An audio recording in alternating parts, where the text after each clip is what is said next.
প্রায় 2 বছরের যুদ্ধে অবরুদ্ধ গাজা উপত্যকায় বেশ কয়েকবারই ব্যর্থতার প্রমাণ দিয়েছে আইডিএফ। একদিকে অত্যাধুনিক অস্ত্রে সুসজ্জিত ইসরায়েলি বাহিনী পরিচিত অপরিচিত হাজারো মারণাস্ত্রের ভাণ্ডার নিয়ে সমৃদ্ধ।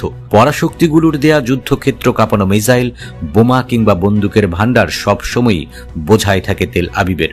আর সেই পরম মিত্র যুক্তরাষ্ট্রের সার্বক্ষণিক ছায়া তো আছেই। ঠিক তার উল্টো চিত্র অন্যদিকে। কোনো সুসজ্জিত অস্ত্র নয়, বরং অনেকটাই নিঃস্ব হামাস অথবা ফিলিস্তিনি প্রতিরোধ যোদ্ধারা। রয়েছে শীর্ষস্থানীয় নেতৃত্বের অভাব। অস্ত্র বলতে যাওয়া আছে সেগুলো স্থানীয়ভাবে উৎপাদিত রাইফেল, রকেট লঞ্চার অথবা বিস্ফোরক।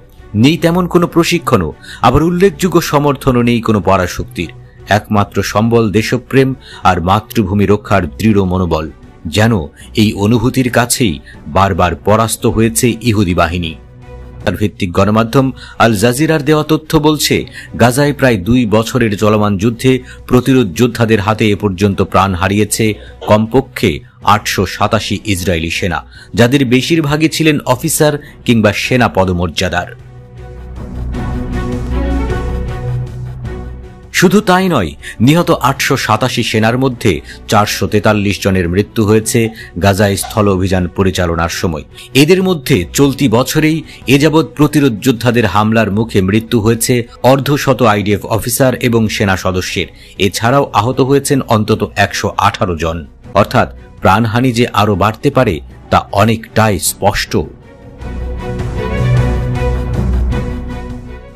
অবশ্য গণমাধ্যমে প্রকাশিত এসব সংখ্যা নিয়েও যথেষ্ট সন্দেহ থেকে যাচ্ছে, কেননা হতাহতের আসল সংখ্যা বরাবরই গোপন করে আসছে নেতানিয়াহু প্রশাসন। তবু সহায় সম্বলহীন প্রতিরোধ যোদ্ধাদের বিপরীতে লাখো সুবিধাপ্রাপ্ত আর উন্নত অস্ত্র গোলা পাওয়া ইসরায়েলি সেনার মৃত্যুর এই সংখ্যাও অনেক গুরুত্বপূর্ণ, এমনটাই দাবি সামরিক বিশ্লেষকদের। গাজায় ইসরায়েলি হামলায় প্রাণহানি 60,000 ছুঁই করলেও বাস্তবতা আর প্রেক্ষাপট চিন্তা করলে ফিলিস্তিনি প্রতিরোধ যোদ্ধাদের এই অর্জনকেও ছোট করে দেখার সুযোগ নেই বলে মত বিভিন্ন মাধ্যমের। আসল খবর হলো, ইরান এরই মধ্যে চীনের সর্বাধুনিক HQ-9 এয়ার ডিফেন্স মিসাইল হাতে পেয়েছে। মিডল ইস্ট আই দিল এমনই এক বিস্ফোরক তথ্য।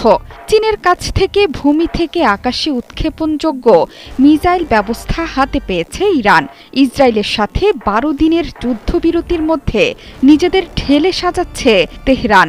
আকাশ প্রতিরক্ষা ব্যবস্থা নতুন করে আরও শক্তিশালী করতে নিজেদের অস্ত্র ভাণ্ডার সমৃদ্ধ করার দিকে মনোযোগী তেহরান।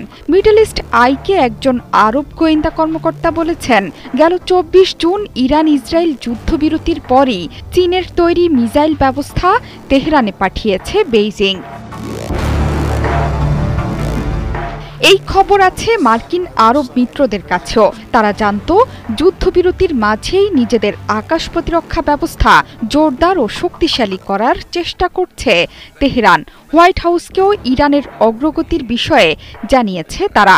যদিও ইরান যুদ্ধবিরতির পর চীনের কাছ থেকে ঠিক কতগুলো ভূমি থেকে আকাশে উৎক্ষেপণযোগ্য মিসাইল পেয়েছে সে বিষয়ে কিছু প্রকাশ করেনি ওই কর্মকর্তা। তারা বলছে, তেলের বিনিময়ে এই মিসাইলগুলো ইরানের কাছে বিক্রি করেছে চীন। ইরানের তেলের সবচেয়ে বড় ক্রেতা চীন। মার্কিন জ্বালানি তথ্য সংস্থা বলছে, দেশের প্রায় 90% অপরিশোধিত তেল ও তরল জ্বালানি রপ্তানি হয়ে থাকে চীনে। মার্কিন নিষেধাজ্ঞা সত্ত্বেও গত কয়েক বছর ধরে চীন ইরানের কাছ থেকে রেকর্ড পরিমাণ জ্বালানি তেল আমদানি করে আসছে। আমদানি করা তেলের উৎস গোপন রাখতে চীন মালয়েশিয়ার মতো দেশগুলোকে ট্রান্সশিপমেন্ট কেন্দ্র হিসেবে ব্যবহার করেছে। এই চালানগুলোই বেইজিং আর তেহরানের মধ্যে যে গভীর সম্পর্ক সেটি প্রমাণ করে।